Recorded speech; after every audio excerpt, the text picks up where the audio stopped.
Hi guys, welcome to my channel.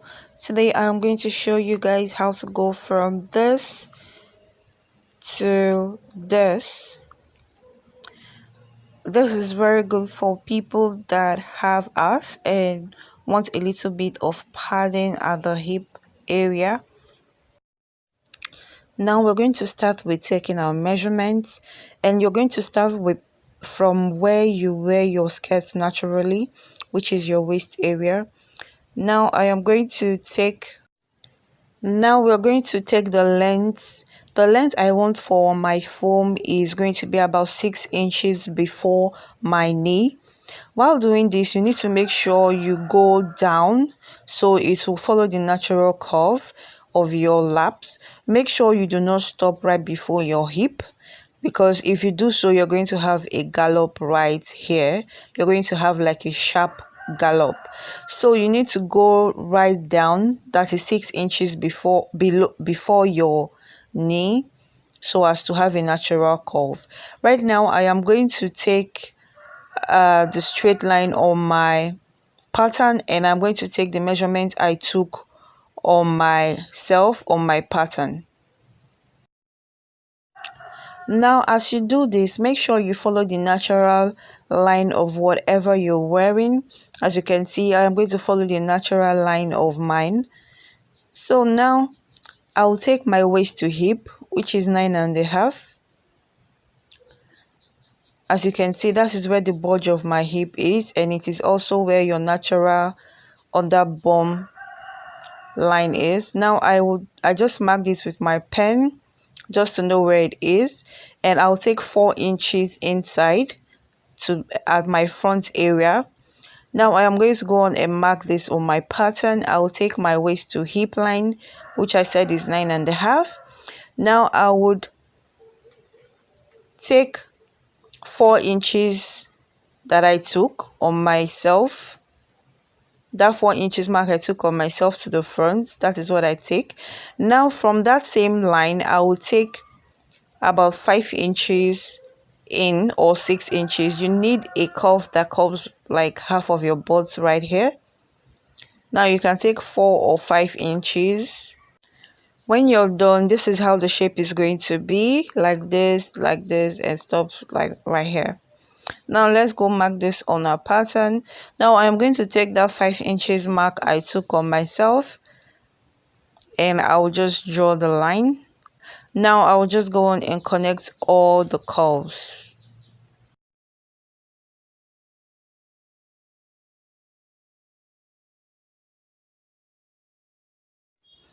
Now that I have my pattern ready, I am going to go on and label this and cut this out. To start this, the first thing you need is your leggings. You need a leggings that is really thick and have a little bit of stretch. Do not use a very stretchy leggings or a very light leggings. It has to be really thick and a little bit of stretch. Now I got this from a corset store, and this is a tight, and it is really thick and have a little bit of stretch to it. This is going to compress the foam, and that is why you need something like this or a thick leggings. As you can see, this one is really thick and have a little bit of stretch. If you can get this, it's fine. If you can't, you can use your leggings. Now I am going to do a quick one and show you how to add allowance to your skirt pattern. That is, if you want to draft a skirt pattern. This one is for tailors, and if you want to add the foam to your skirt directly on your skirt and you don't want to do this process. Now let's get to it.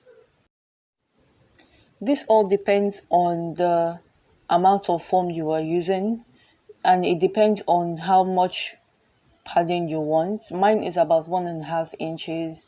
I couldn't get the one of 1 inch, so I will be using the one of 1.5 inches. Now I will just go on and explain this briefly using this illustration. Now here is my waistline, and here is my hip line, and here is the length I want for my skirt. Now I will take my waist circumference divided by 4, my hip circumference divided by 4, and my skirt length circumference divided by 4. Now if you don't know how to draft a skirt pattern, check the description box below for the video.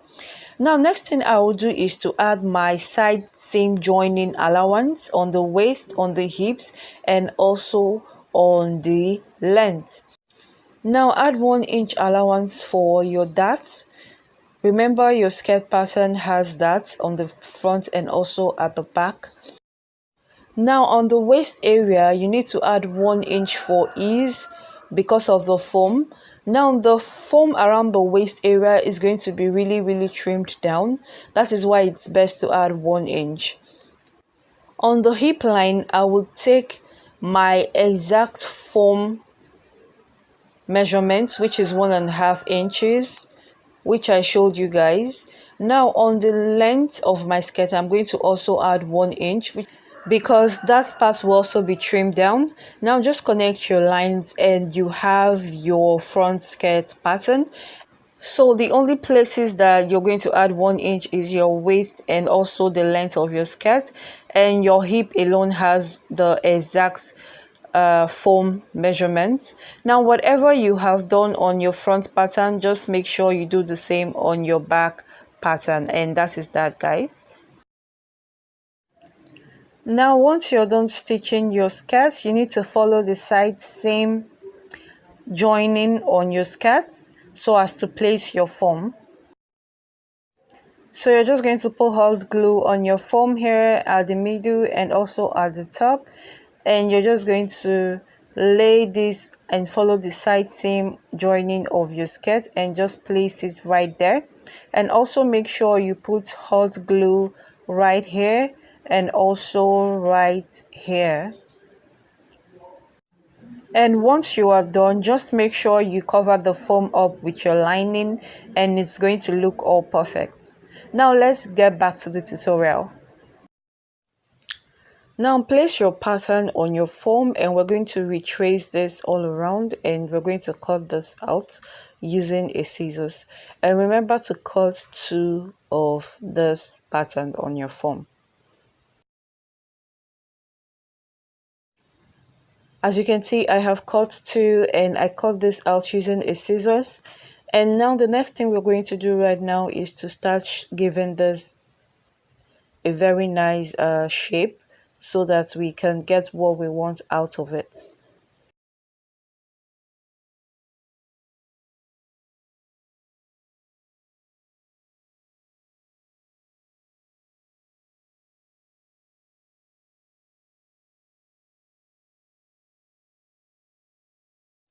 Now you can see how flattened out all the edges are right now. You can see that. Now I'm just going to go on and give it a little bit of more shape, and I'm going to also do the same for this other one.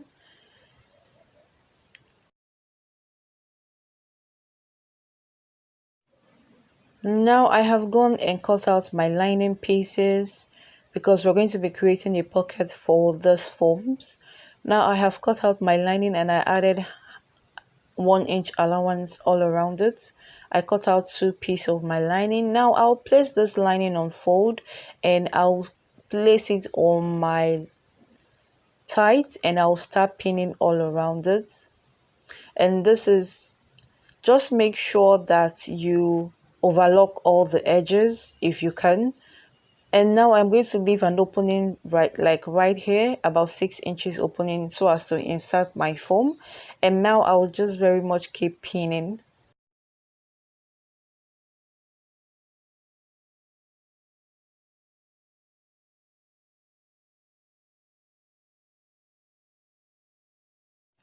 Now once you're done pinning, next thing you're going to do is stitch all around the pins, all around the pin parts, and make sure you leave this opening so as to insert your foam. Now as you can see, I am done stitching, laying my stitches, and as you can see, this is the opening I left right there. Sewing this was a little bit tricky. What you can do is use your marker or chalk to retrace the pinned parts. So this way you can know where to sew down on your tights, and this is going to give you a heads up. Now that I am done stitching, I am going to insert my foam. As you can see, just fold it over like this and make sure the smooth part faces up. It can face however way you want it to. It's your choice. I feel it's best to create pockets for this. This way, when you want to wash your clothes, you can take it out, wash it, and then put it back in when it's dry, That way it will last much more longer. Now I will go on and insert this one also. And at first it feels like it won't fit, but once you put it and arrange it well, it will fit very, very nicely. And yeah, if you don't want to create pockets, go through the stress of creating pockets, you can just use hot glue gun and attach this to whatever it is you want to wear. Or you can just take the foam and just insert it to your body, wear your tights, and on the go. Now I'm going to put this on and show you. This is my before. Now this is my after. I have worn the after I have worn the foam. As you can see, this looks all crazy. Like, I look crazy, guys. Like, I can't even believe it. So if you like this video, do give it a thumbs up, and in the next tutorial I will show you how to pad your butt and also your hip together.